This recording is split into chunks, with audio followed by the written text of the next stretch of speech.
Shalom anak-anak, kita bertemu kembali pada hari ini dalam pelajaran pendidikan agama Kristen. Puji Tuhan, kita diberikan hari yang baik, cuaca yang baik. Kemudian semuanya bagaimana kabarnya? Sehat? Bagus atau sehat? Itu harapan dan doa kita. Mudah-mudahan kalian selalu dijaga dan dilindungi sehingga kalian selalu diberikan kesehatan dan kekuatan. Baiklah anak-anak yang kukasihi,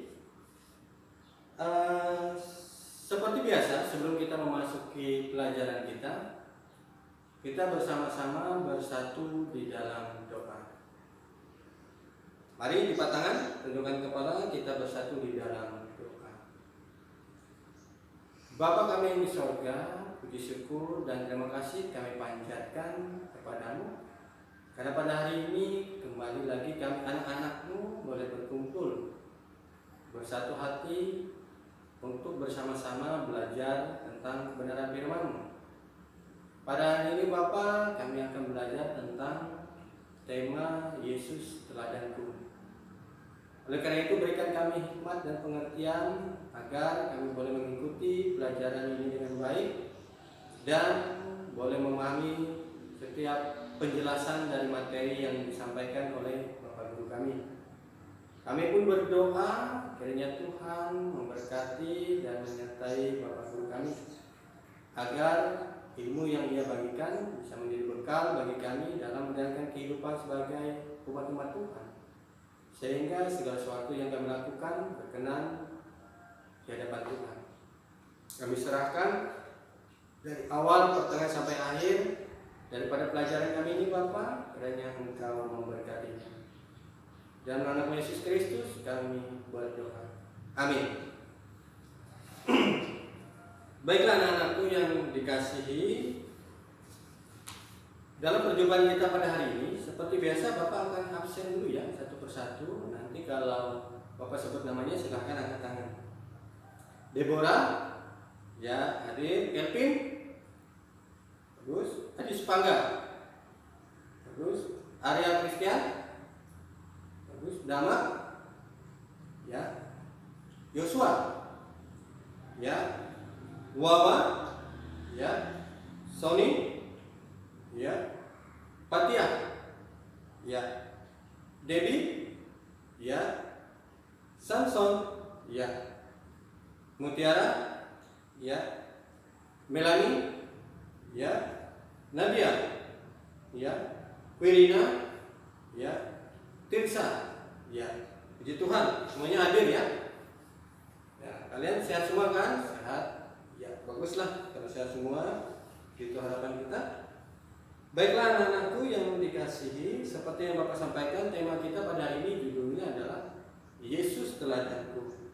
Nah, dari pelajaran ini Bapak ingin sampaikan apa yang akan kita capai, tujuan pembelajaran kita. Nah, yang pertama adalah harapannya dengan pelajaran ini kalian sebagai peserta didik atau sebagai siswa nanti mampu menjelaskan apa arti bersyukur menurut iman Kristen. Kemudian kalian mampu menjelaskan mengapa perlu bersyukur kepada Tuhan. Lalu berikutnya kalian mampu menyebutkan cara-cara bersyukur kepada Tuhan. Lalu berikutnya bagaimana kalian sebagai peserta didik bisa menunjukkan sikap hidup bersyukur. Lalu berikutnya kalian sebagai peserta didik mampu menjelaskan pengertian bersyukur dalam segala situasi. Lalu bagaimana kalian mampu menjelaskan perbedaan antara pengertian bersyukur dan bersyukur sebagai suatu tindakan aktif dengan bersyukur sebagai sikap pasif.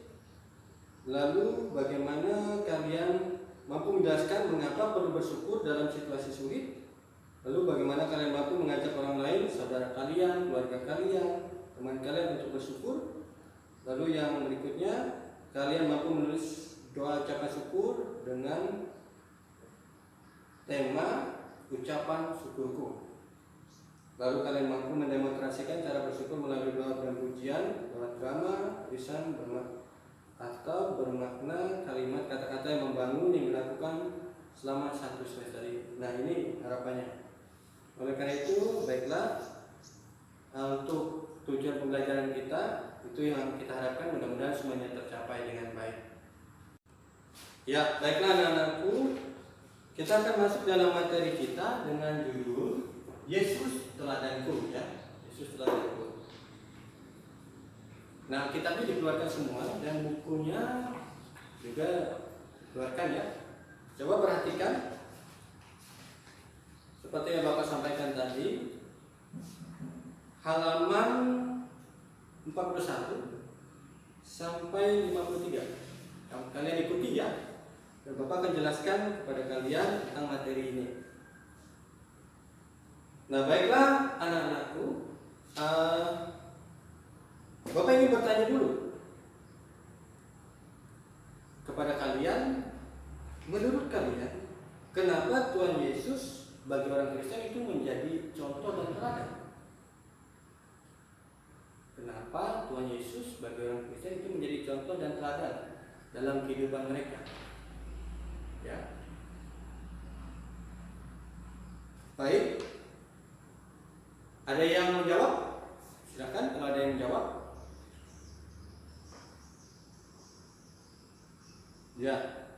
Dari jawaban kalian hampir mengenai pertama bahwa Yesus itu adalah juru selamat. Nah, bahwa Yesus itu mengajarkan kebaikan, benar.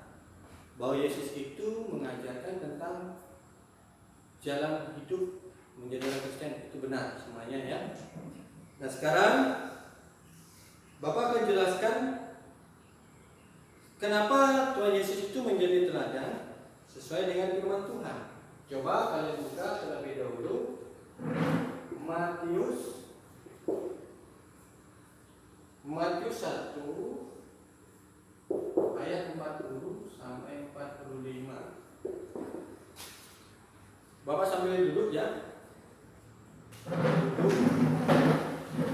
Coba Matius 1 ayat 40 sampai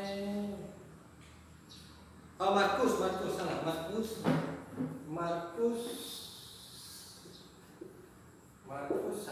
ayat 40 sampai 45. Markus 1 ayat 40 sampai 45. Nah, dalam perikopnya Yesus menyembuhkan seorang yang sakit kusta. Bapak bacakan gini, ya. Kalian ikuti sambil lihat dalam Alkitabnya. Seorang yang sakit kusta datang kepada Yesus sambil berlutut di hadapannya. Dia memohon bantuannya. Katanya, "Kalau engkau mau, engkau dapat mentahirkan aku." Maka tergeraklah hatinya oleh belas kasihan. Lalu ia mengulurkan tangannya, menjamah orang itu dan berkata kepadanya, "Aku mau, jadilah engkau tahir."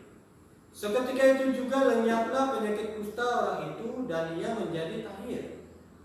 Segera ia menyuruh orang itu pergi dengan peringatan keras.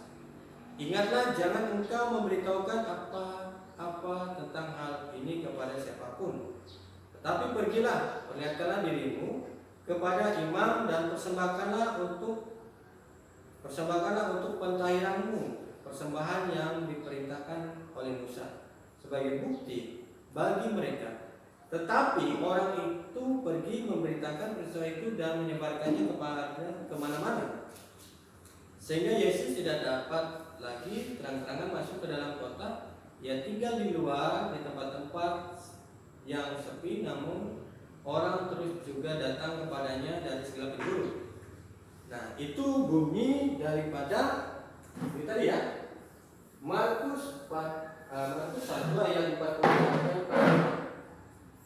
Apa tema atau apa pokok hal yang ingin disampaikan dari cerita penyembuhan orang yang sakit kusta tadi? Nah, di sini digambarkan bahwa Yesus datang ke dunia untuk menolong. Jadi dia datang ke dunia untuk menolong, ya. Menolong kita manusia. Dan itu terlihat bagaimana ia menolong, menyembuhkan seorang yang sedang dalam keadaan sakit kusta tadi. Nah, oleh karena itu, inilah teladan yang pertama yang ingin diajarkan dari kehidupan Yesus, di mana ia datang untuk menolong. Kemudian yang kedua, selain menolong, ia juga ingin memperlihatkan bahwa ia peduli. Nah, kepedulian ini terlihat dengan ia tidak mengacuhkan atau ia tidak pergi ketika orang yang sakit itu datang kepadanya. Dia langsung merespon, dia langsung menolong orang tersebut. Nah, ini bukti kepeduliannya. Ya.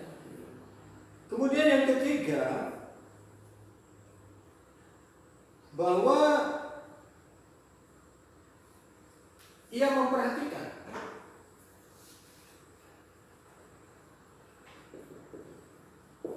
Ia memperhatikan setiap orang. Dan itu terbukti bagaimana ia tanggap dan ia langsung mengulurkan bantuannya kepada orang yang sakit tadi. Jadi ini ketiga teladan yang dilihatkan dalam Markus 1 ayat 40 sampai 45. Nah, nas yang kedua adalah Yohanes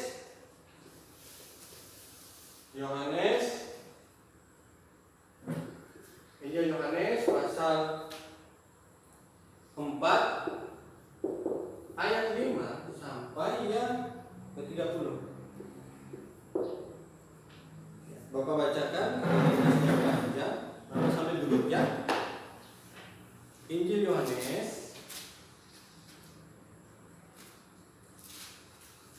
Yohanes pasal 4 ayat 5 sampai yang ke-30.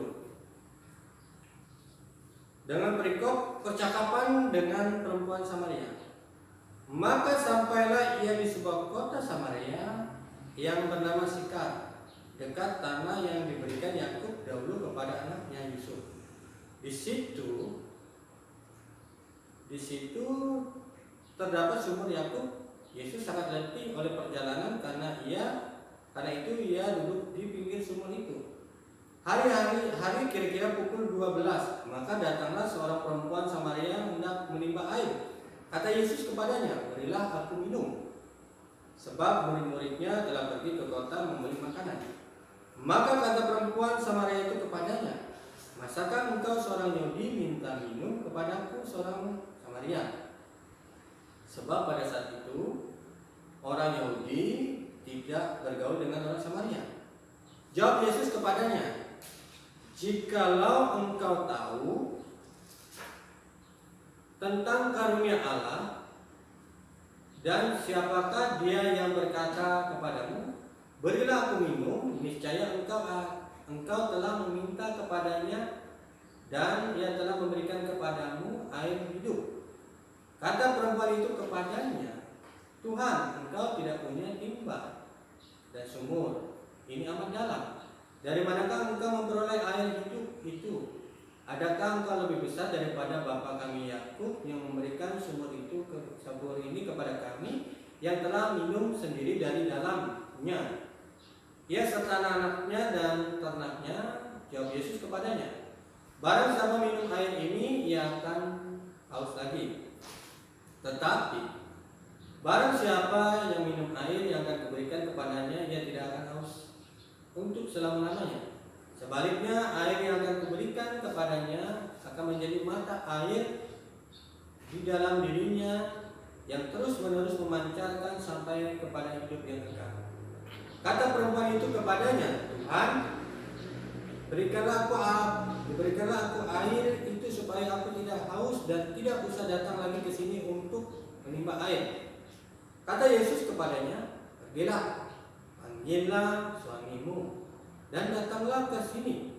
Kata perempuan itu, "Aku tidak mempunyai suami." Kata Yesus kepadanya, "Tepat katamu, bahwa engkau tidak mempunyai suami, sebab engkau sudah mempunyai 5 suami, dan yang ada sekarang padamu bukanlah suamimu. Dalam hal ini engkau berkata benar. Kata perempuan itu kepadanya, Tuhan, ternyata sekarang padaku bahwa engkau seorang nabi. Nenek moyang kami menyembah di atas gunung ini, tetapi kamu katakan bahwa Yerusalem tempat orang menyembah. Kata Yesus kepadanya, percayalah kepadaku, hai perempuan, saatnya akan tiba bahwa kamu akan menyembah Bapa bukan di gunung ini dan bukan juga di Yerusalem. Kamu menyembah apa yang tidak kamu kenal, kami menyembah apa yang kami kenal, sebab keselamatan datang dari bangsa Yahudi. Tetapi saatnya akan datang dan sudah tiba sekarang bahwa penyembah-penyembah benar akan menyembah Bapa dan Roh dan kebenaran, sebab Bapa menghendaki penyembah-penyembah demikian. Allah itu roh, dan barang siapa yang menyembah Dia harus menyembahnya dalam roh dan kebenaran. Jawab perempuan itu kepadanya, aku tahu bahwa Mesias datang yang disebut juga Kristus. Apabila Ia datang, Ia akan memberitakan segala sesuatu kepada kami. Kata Yesus kepadanya, akulah Dia yang sedang berkata-kata dengan engkau. Pada waktu itu datanglah murid-muridnya dan mereka heran bahwa Ia sedang bercakap-cakap dengan seorang perempuan, tetapi tidak seorang pun yang berkata, apa yang engkau kehendaki atau apa yang engkau percakapkan dengan dia. Maka perempuan itu meninggalkan tempayannya di situ lalu pergi ke kota dan berkata kepada orang yang di situ, mari lihat, di sana ada seorang yang mengatakan kepadaku segala sesuatu yang telah kuperbuat. Mungkinkah dia Kristus itu? Maka mereka pun pergi keluar kota lalu datang kepadanya. Nah, itu bunyi daripada Injil Yohanes pasal 4 ayat 5 sampai 30. Ya, Injil Yohanes pasal 4 ayat 5 sampai 30. Apa pesan yang ingin disampaikan di sana? Yaitu yang pertama, bahwa Yesus membela. Yesus itu membela siapa saja yang tertindas, yang dihina, yang dilecehkan. Dan itu terbukti bagaimana Ia menolong perempuan Samaria yang sering kali dihina, dilecehkan oleh orang-orang Yahudi. Kemudian yang berikutnya, Ia pun sangat dekat. Ia dekat kepada orang-orang yang dihina dan dilecehkan tadi. Nah, ini diperlihatkan bagaimana Ia tidak membatasi diri, walaupun pada saat itu ada pemahaman antara orang Yahudi dengan Samaria itu tidak boleh berkomunikasi, bergaul bersama. Tapi Yesus tidak mau melakukan itu. Dia tetap dekat kepada mereka. Dan itu dibuktikan dengan bagaimana Ia tidak membatasi diri dengan perempuan Samaria tadi.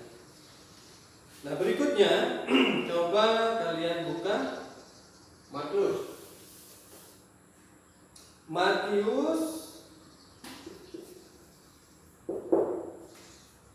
Matius pasal 21 ayat 12 sampai 13. Matius pasal 21. Buka dulu ya. Kalian buka juga. Matius pasal 21 ayat 12 sampai 13. Yesus menyucikan bait Allah. Lalu Yesus masuk ke bait Allah dan mengusir semua orang yang berjual beli di halaman bait Allah. Ia membalikkan meja-meja penukar uang dan bangku-bangku pedagang merpati dan berkata kepada mereka, ada tertulis rumahku akan disebut rumah doa, tetapi kamu menjadikannya sarang penyamar. Nah, ini isi daripada Matius 21 ayat 12 sampai 13. Nah, dari nas ini ada beberapa hal yang ingin disampaikan kepada kita ya anak. Nah, yang pertama, bahwa Yesus tidak suka dengan ketidakadilan. Bahwa Yesus tidak suka dengan ketidakadilan.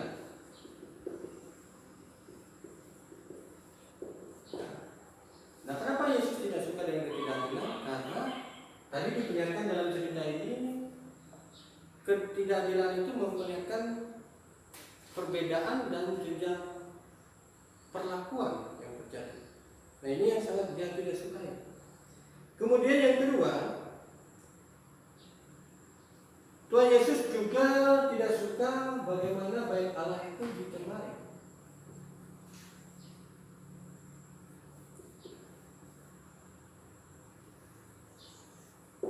Artinya Tuhan Yesus sangat tidak suka apa yang sudah baik itu dirusak, sesuatu yang sudah bagus itu dihancurkan oleh dosa atau perbuatan yang tidak benar. Nah, ini yang tidak disukai. Nah, kemudian coba kita lihat dalam Matius 7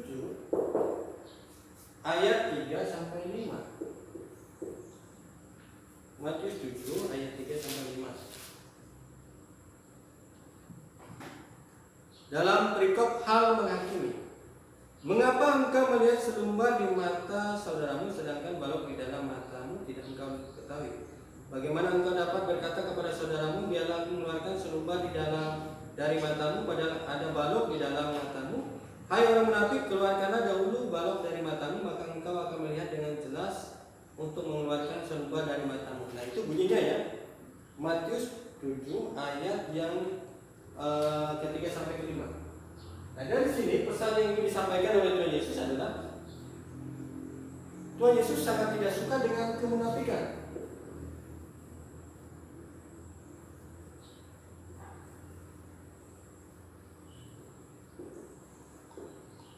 Nah, Tuhan Yesus sangat tidak suka dengan kemunafikan. Nah, kenapa Tuhan Yesus sangat tidak suka dengan kemunafikan? Karena sifat munafik adalah sifat seseorang yang ingin selalu mencari kesalahan orang lain tanpa mengoreksi pada dirinya sendiri. Nah, ini yang tidak disukai oleh Tuhan Yesus. Apalagi pada saat itu kemunafikan seringkali diperlihatkan oleh para imam Farisi dan Saduki. Mereka memamerkan diri mereka seolah-olah mereka paling suci, paling kudus kepada setiap orang, padahal dalam praktek kehidupan mereka justru mereka lah yang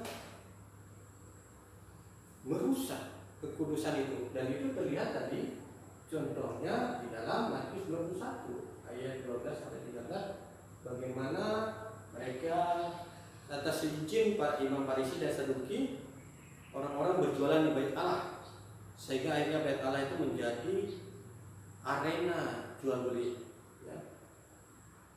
Nah, kemudian berikutnya Bapak ajak kita melihat di dalam Injil Lukas 22 ayat 39 sampai 43. Lukas 22 ayat 39 sampai 42 ya.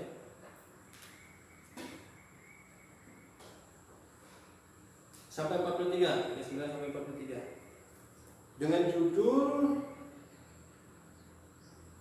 di Taman Getsemani. Lalu pergilah Yesus keluar kota sebagaimana biasa yang menuju bukit Zaitun, murid-muridnya juga mengikuti dia. Setelah tiba di tempat itu, ia berkata kepada mereka, berdoalah supaya kamu jangan jatuh ke dalam pencobaan. Kemudian ia menjauhkan diri dari mereka, kira-kira selempar batu jaraknya, lalu ia berlutut dan berdoa katanya, ya Bapakku, jikalau engkau mau ambillah cawan ini daripadaku, tetapi bukanlah kehendakku melainkan kehendakmu yang terjadi. Maka seorang malaikat dari langit menampakkan diri kepadanya untuk memberikan kekuatan kepadanya. Ini. Nah, apa makna di balik nas ini? Nah, di sini Yesus ingin mengajarkan kepada kita bahwa untuk menghadapi segala macam sifat-sifat yang tidak baik tadi, maka kita harus selalu meminta pertolongan Tuhan dengan cara berdoa. Dan Tuhan Yesus mengajarkan tentang bagaimana berdoa yang baik. Ya, bagaimana berdoa yang baik, yang benar, yang berkenan di hadapan Tuhan. Nah, dengan berdoa diharapkan kita akan diberi kekuatan untuk mampu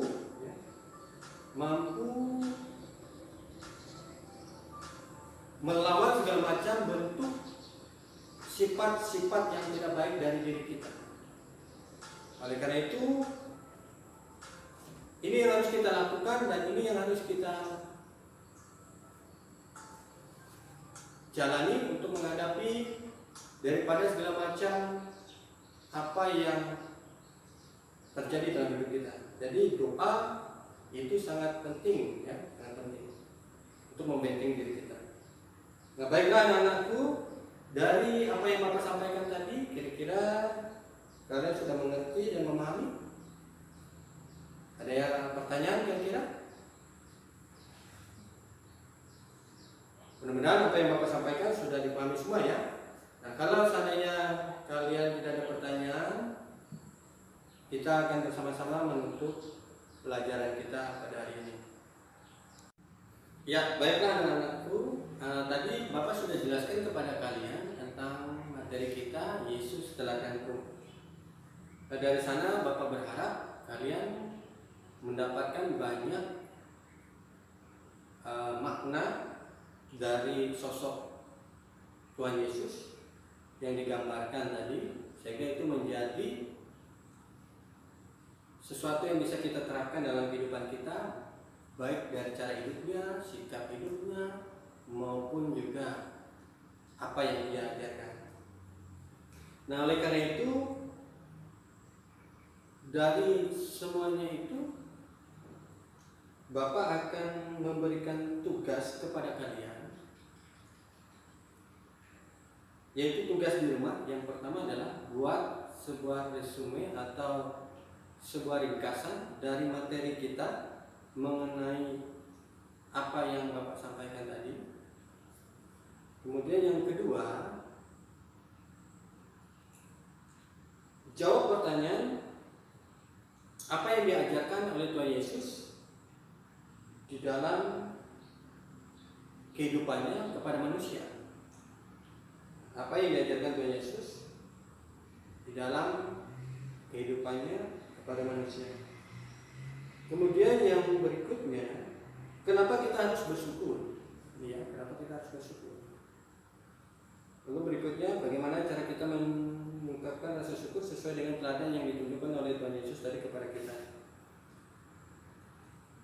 Nah, baiklah, pertanyaan itu kalian jawab, kalian kerjakan selama 1 minggu di rumah. Kemudian itu minggu depan kalian bawa dan kumpulkan. Nah, kalau kalian sudah paham, ada yang bertanya, sudah paham semua untuk tugasnya di rumah?